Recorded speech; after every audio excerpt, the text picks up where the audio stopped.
حضرت جنید بغدادی رحمۃ اللہ علیہ ایک واقعہ بیان کرتے ہیں۔ فرماتے ہیں ایک مرتبہ میں نے دل میں خیال کیا کہ اگر شیطان سے ملاقات ہو جائے تو ایک سوال کروں گا، اور انہوں نے ایک دن اللہ سے دعا بھی کر دی کہ اے اللہ کبھی شیطان سے ملاقات کرا دے تاکہ اس سے سوال کر لوں۔ ایک دن نماز پڑھ کر مسجد کے باہر نکلے تو ایک بوڑھا آدمی جھک کر سلام کرنے لگا۔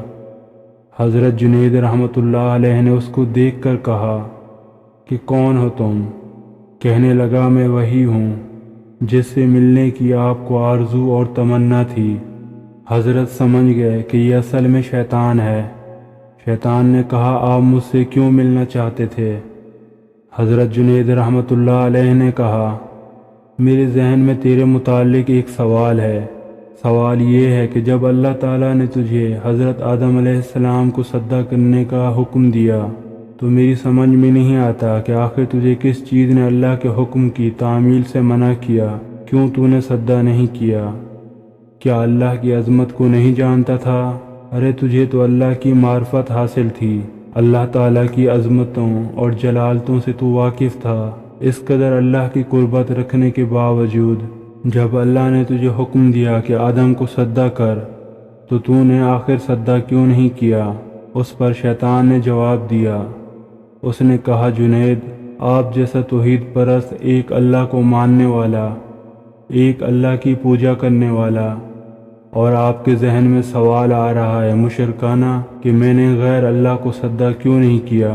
کہنے لگا کہ آدم تو غیر خدا تھے، خدا تو نہیں تھے، میں غیر اللہ کو سجدہ کیوں کر لیتا؟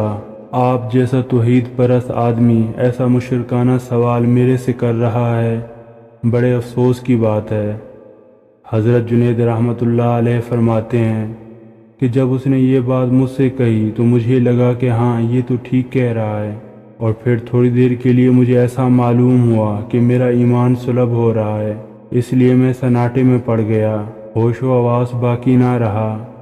میں سوچنے لگا کہ اس کو کیا جواب دے سکتا ہوں، اس لیے کہ جب وہ کہہ رہا ہے کہ تم ایک اللہ کو ماننے والے ہو اور مجھ سے پوچھتے ہو کہ آدم کو سجدہ کیوں نہیں کیا۔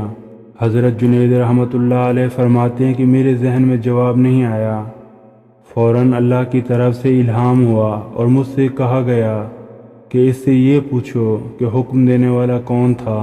حکم دینے والا جب خود کہہ رہا ہے کہ فلاں چیز کو سجدہ کرو تو توحید اسی کا نام ہے کہ اس کی بات کو مان لیا جائے۔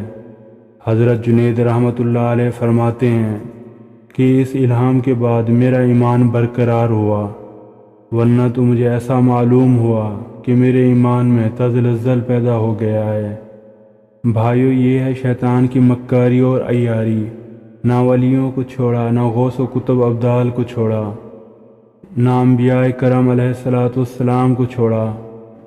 اس لیے کبھی بھی شیطان سے بے فکر نہیں ہونا چاہیے۔ شیطان کی یاری اور مکاری سے بسا اوقات انسان بے ایمان بھی ہو جاتا ہے، لیکن اسے خبر نہیں رہتی کہ میں بے ایمان ہو گیا ہوں۔ شیطان کفر کو مزین کر دیتا ہے۔ اللہ تعالی ہم سب کو نفس اور شیطان کے ہتھ کنڈے سے بچائے، آمین۔